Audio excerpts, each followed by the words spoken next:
You do not get a reliable project estimate by telling an estimator, give me a number by Friday. You get a number. But whether that number is defensible, traceable, reviewable, and suitable for a business decision depends on how much disciplined effort went into preparing it. This is the uncomfortable truth many project teams avoid. The estimate itself is a project. It has a purpose, scope, structure, schedule, resource requirement, quality standard, risk profile, review cycle, and final deliverable. When you underfund estimate preparation, you are not saving money. You are transferring uncertainty into procurement, construction, commissioning, cash flow, and management decision-making. The first question is therefore not how much will the project cost. The first question is, what will it take to produce an estimate that is fit for the decision we are about to make? A screening estimate used to compare early concepts does not require the same effort as a control estimate used to establish the project budget. A preliminary estimate used for option selection does not require the same level of quantity development, vendor engagement, pricing detail, reconciliation, and risk analysis as a definitive estimate supporting authorization or tendering. Estimate preparation cost increases as project definition increases because the estimator must process more information, resolve more interfaces, quantify more scope, validate more prices, document more assumptions, and defend the result at a deeper level. That sounds obvious, yet many teams demand a highly accurate estimate while providing only conceptual information, limited engineering definition, uncertain execution strategies, and incomplete commercial conditions. Accuracy cannot be negotiated into existence. It must be engineered.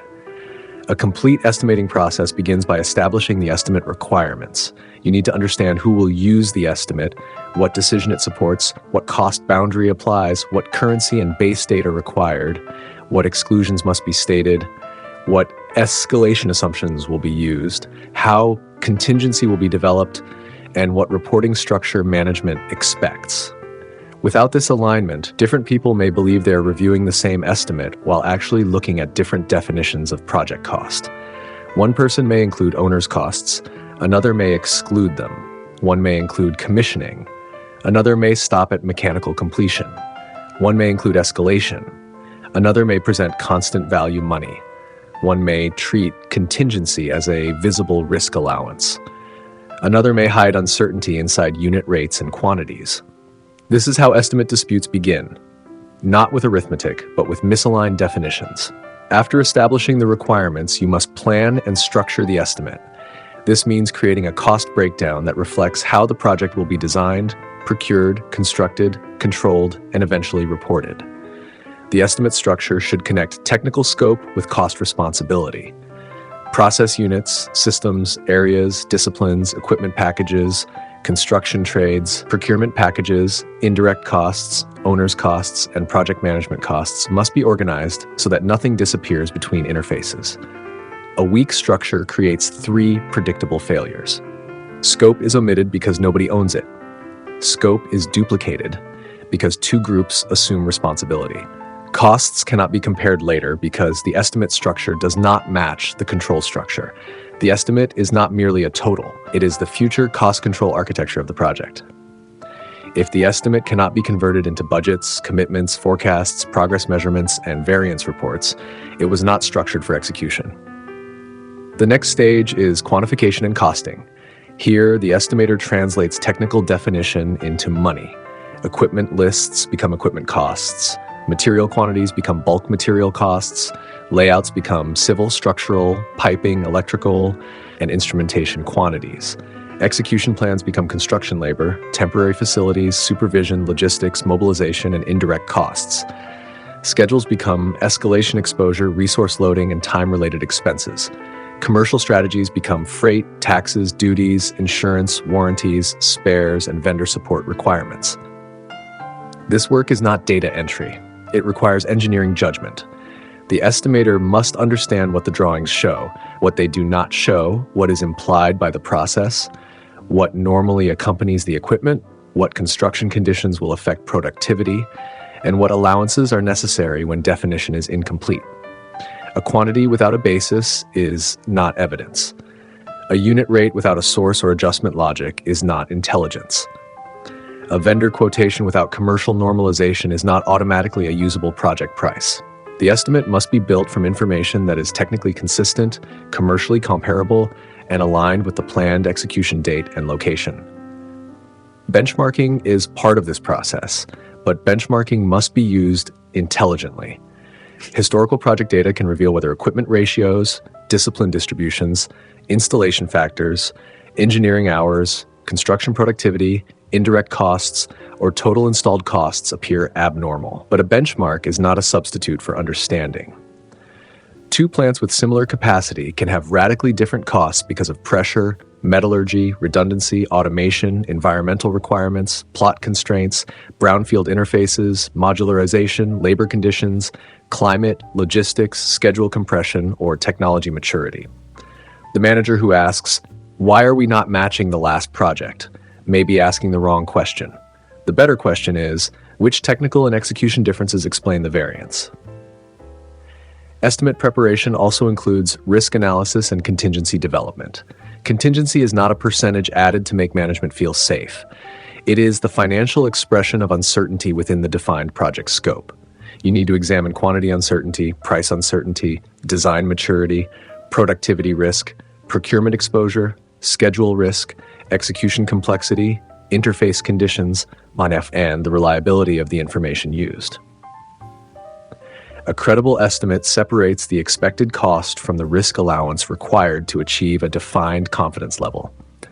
When contingency is arbitrary, the project may be underfunded despite appearing competitive, or overfunded without understanding where uncertainty actually exists.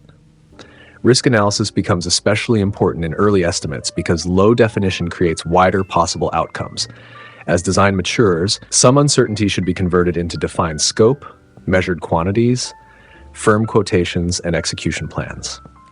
The contingency should evolve because the risk profile is evolving. If the contingency remains unchanged while the project develops, one of two things is happening. Either the risk analysis is not being updated, or the design process is not reducing uncertainty. The estimate basis must then be documented. This document may be more valuable than the final total because it tells the next person what the number means. It should explain the project scope, estimate purpose, classification, pricing date, currency, exchange rates, engineering status, quantities, quotations, labor rates, productivity assumptions, execution strategies, schedule basis, indirect costs, exclusions, allowances, escalation, contingency approach, major risks, and unresolved decisions. Without an estimate basis, the project inherits a number without memory. 6 months later, management asks why the cost changed. The team cannot distinguish between scope growth, design development, market movement, improved definition, corrected omission, and changed execution strategy. A properly documented estimate allows you to reconcile one estimate with the next. It turns cost movement into explainable project intelligence rather than political argument.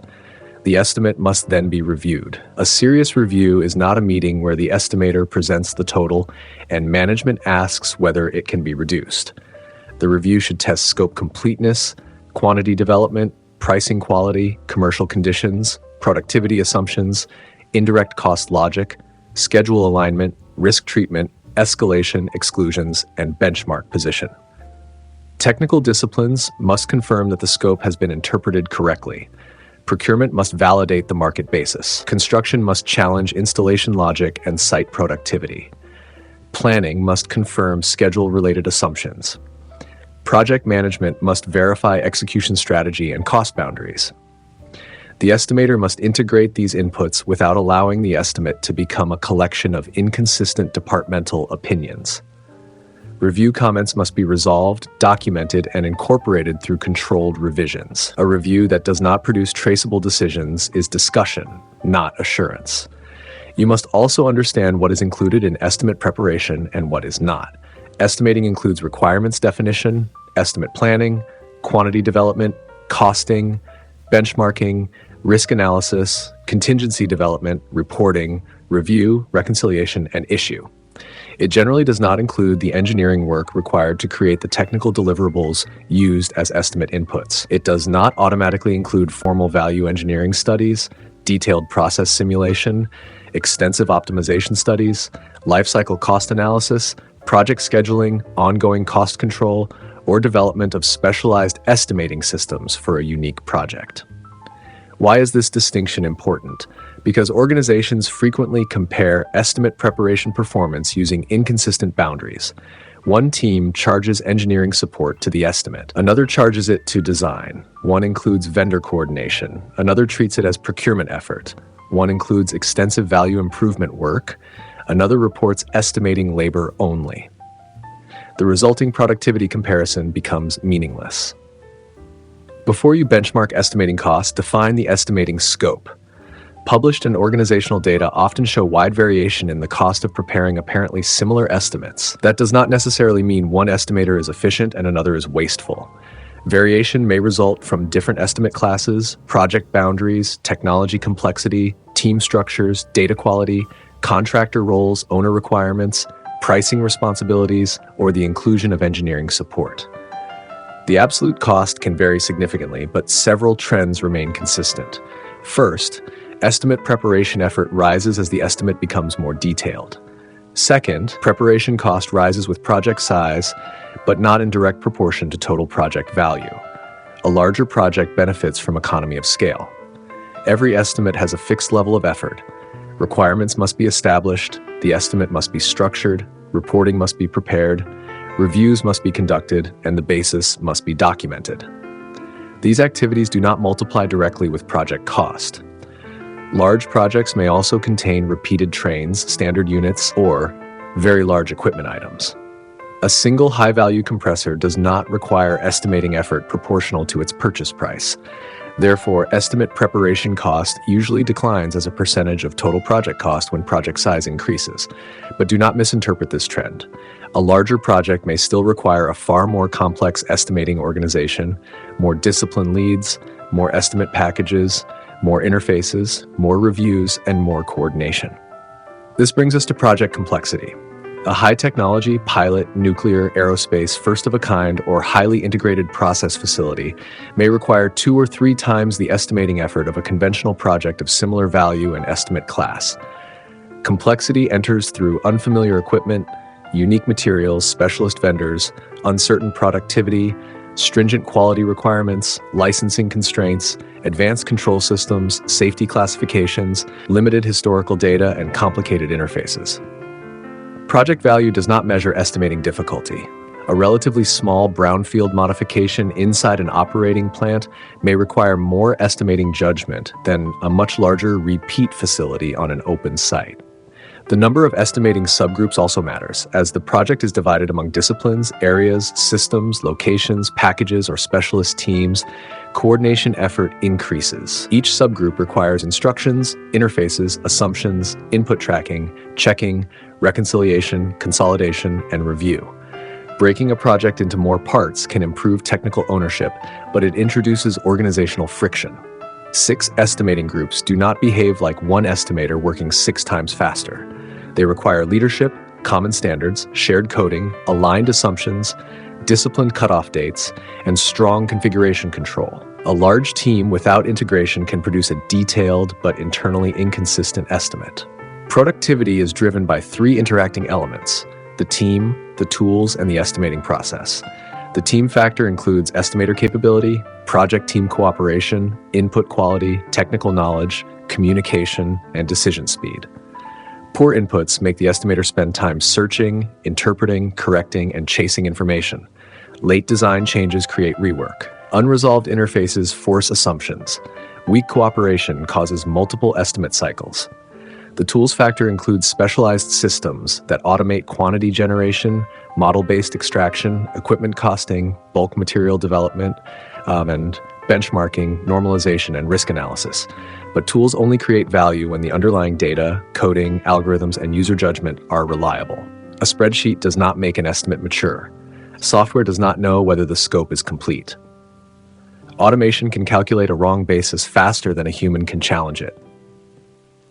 The process and data factor covers estimating procedures, historical databases, cost libraries, productivity norms, review practices, calibration methods, and organizational learning. A mature estimating function does not begin from 0 on every project.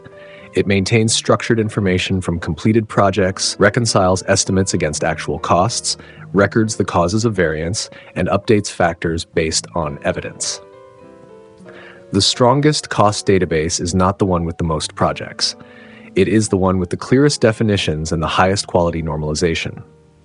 A practical parametric model for estimate preparation cost should therefore consider the estimate class, total project value, number of estimating subgroups, project complexity, and estimating productivity. Such a model is useful for early planning and benchmarking. It can help you determine whether the proposed estimating budget is broadly reasonable. But it is not a universal standard. For early estimate classes, a parametric approach can be appropriate because detailed task information is limited. For more mature estimates, preparation costs should be developed from an activity-based plan. List the deliverables. Define the quantities to be developed. Identify the packages requiring quotations. Determine the number of estimators, discipline specialists, reviewers, and support resources. Estimate the hours for preparation, checking, risk analysis, documentation, review, reconciliation, and issue. Then build the estimate preparation budget from the work itself. This is the management lesson. Do not ask for precision while funding only approximation. Do not demand a definitive estimate from conceptual inputs. Do not compare estimating teams without aligning their scope. Do not cut review effort because the first total looks acceptable. Do not confuse software speed with estimate quality. Do not bury uncertainty inside rates. Do not issue a number without a documented basis. And do not treat estimating as an administrative task performed after engineering. Estimating is a technical integration function connecting design, procurement, construction, planning, risk, finance, and management decision-making. A good estimate does more than predict cost. It exposes missing scope. It challenges execution assumptions. It reveals commercial risk. It identifies where design maturity is weak. It shows management which uncertainties matter. It creates the cost structure that the project will later control. The cost of preparing that estimate is visible. The cost of preparing it badly is usually hidden until the project is too committed to recover easily. So the next time someone asks, why does it take this much effort to prepare the estimate, ask them a sharper question. What is the financial consequence of making this decision with an estimate that has not earned our confidence? That is the real economics of estimate preparation.